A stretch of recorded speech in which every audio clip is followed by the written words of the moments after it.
हाँ भाई,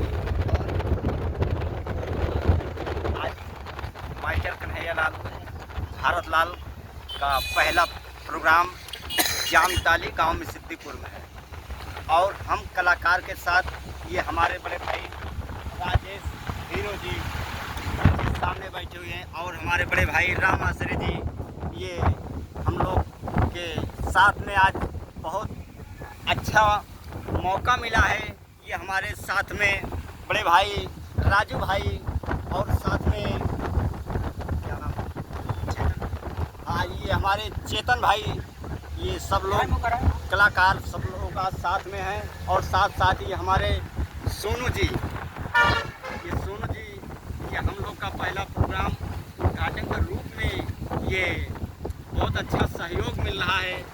और अब इसके साथ साथ क्या कहूँ, बहुत ही अच्छे हमारे ये सुनील, अब वहाँ चलने के बाद लाइव प्रोग्राम चलेगा हमारा, आपका ये वहाँ पर आपको लाइव टेलीकास्ट देखने को मिलेगा प्रोग्राम। देहाती नाच गीत यूपी 70 चैनल पे। चैनल का नाम है देहाती नाच गीत देहाती नाच गीत यूपी 70।